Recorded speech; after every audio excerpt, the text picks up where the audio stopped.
Hello, guys. It's me again, Simon Collings, your man in Singapore. Day 5 of my tour updates now. Over here in Singapore, working with my employers, Haters TV. You can find us on Twitter at Haters TV, YouTube, Haters TV for all your video from Arsenal. Day 5, another great day out here, another rewarding day. Lots of work, but lots of good stuff. So, kicked off in the morning, got up around 10ish and ended up writing a feature piece for a newspaper in Ireland, sort of a behind the scenes look at the tour here, and trying to give a sense of where the Emery revolution is, at what point it's going along, and explaining the work he's trying to do. Because we've obviously had the benefit here of being able to watch Arsenal train a couple of times, been around the team, spoken to players, spoken to the manager. So I've written a 800 word sort of piece on that, which I'll tweet out. Worth a read. It's got as much anecdotal stuff as I could get in there, as many behind the things as I could get across in it. And for me, the main thing I took away from it, and I've tried to get across in the piece, is this work ethic that Emery's trying to install in the team.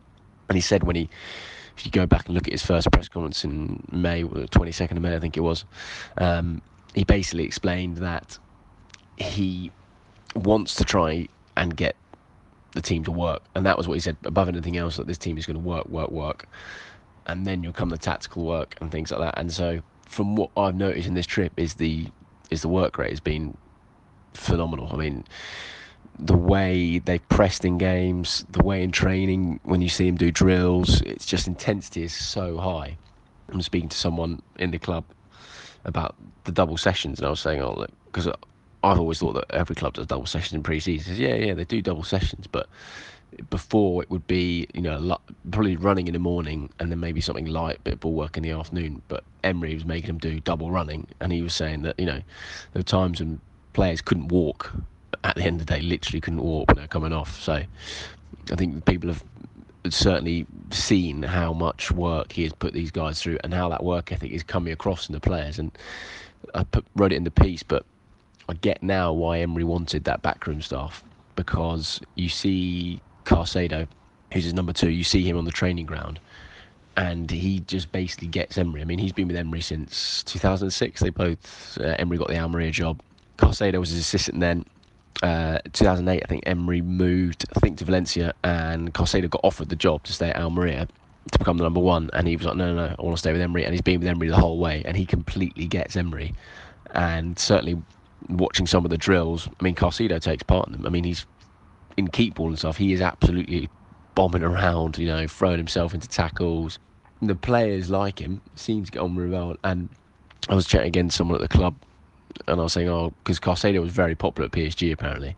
Supposedly, the players really liked him, and the guy at the club said, well, yeah, the players do really like him, but he sort of rules with an element of fear, in that you don't want to cross him, but when you get him laughing and smiling, you think, all right, I've done something good, I've earned that, because he has got a tough side to him.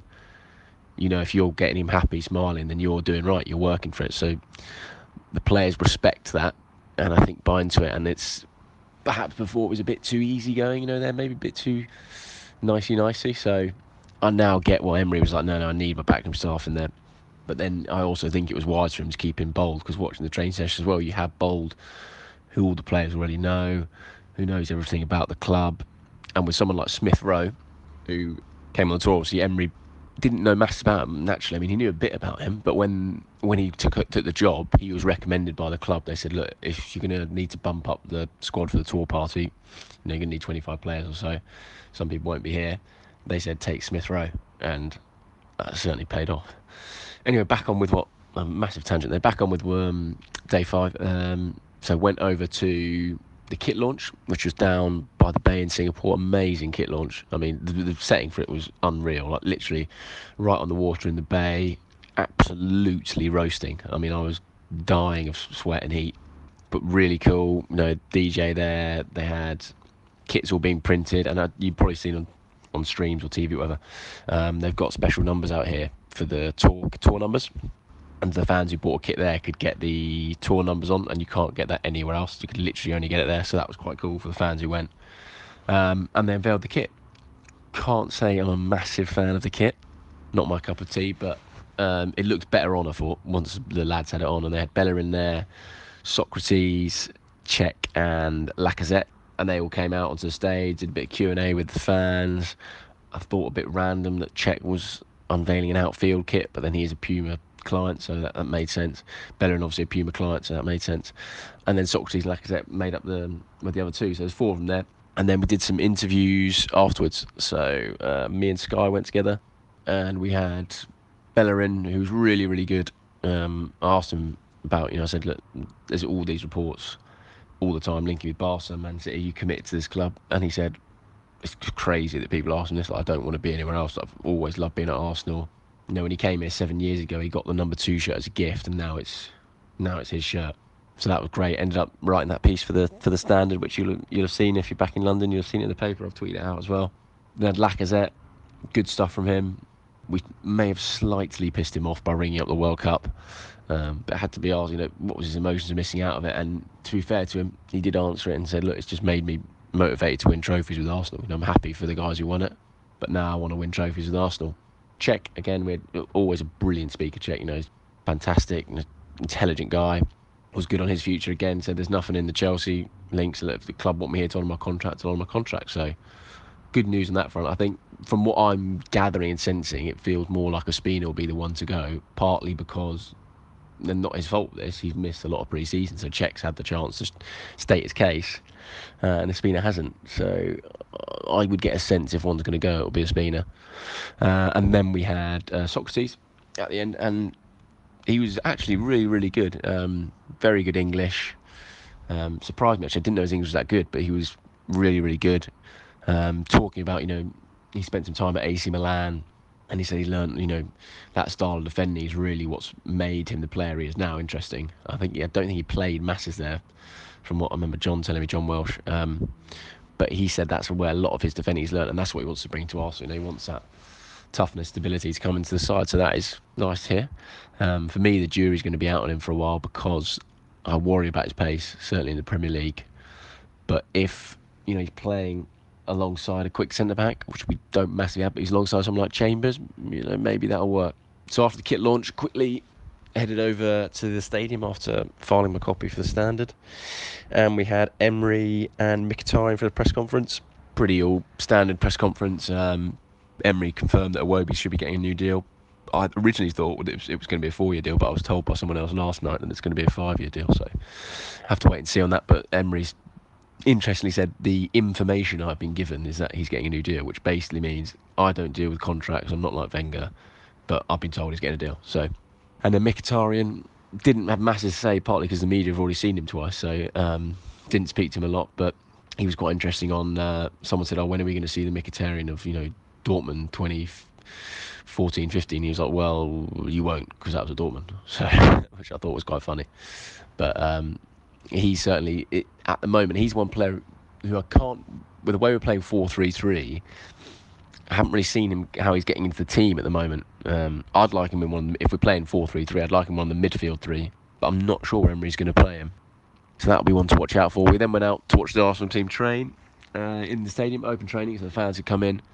Amazing, reception for Ozil, which was the main thing I took away from it, because the players some of them got called out, like Emery, and he ran out on the pitch, and Ozil got a really big reception, and you could tell he enjoyed that and appreciated it. I think he tweeted or Instagrammed about it afterwards. So we got to watch them train. Did a nice small-sided game, which was good to see. So did it in about half pitch, maybe even less than that. And the interesting Mkhitaryan was the one. I mean, you could hear Emery. If you ever get a chance to hear training, you can always hear Emery just freaking booming out his voice. Either normally shouting press, press, press, or this time he's just going, "Oh, great play, Mickey, Mickey," constantly going, "Mickey, Mickey." So Mkhitaryan was doing something good yesterday in training, but he was running that little small-sided game. So I would expect him to start on Saturday, and hopefully in that midfield three, that's where I'd like to see him. After that, headed into the PSG presser. Thomas Tuchel there, who I remember doing a press conference a couple of years ago when they were playing Tottenham, and thinking then, God, this guy is great. He's so articulate, so eloquent, and he was brilliant in that press conference. It's on HTV's YouTube channel, and it's really, honest, generally worth a watch. Just the way he interacts with the media, with Lassana Diarra doing it with him. Interesting, I asked him whether he was actually close to succeeding Wenger, and he explained he'd already taken the PSG job, and so he never really spoke to them. But I almost got a sense that if he'd had a chance, he would have quite liked to have spoken to them, but that time he didn't, so never came up. But that was interesting to me, and it's about 7 minutes into the presser, so you can skip to that and watch it if you want. But that for me, I thought was quite interesting. After that finished, wrapped up, sent all my video, filed a quick piece of the Independent about the Iwobi New Deal, and then headed off for a very late dinner around midnight with Charles from Football.London, who I'm sure you guys know on social media, whatever. Had a few beers till pretty late in the morning, 3 a.m, whatever. And then that's it. And game day tomorrow, which will be very, very good. Arsenal's last game. And expecting to probably swap the whole 11 from the other day and give them all a run out. But we'll have to wait and see. Thank you for listening. I'll be back again.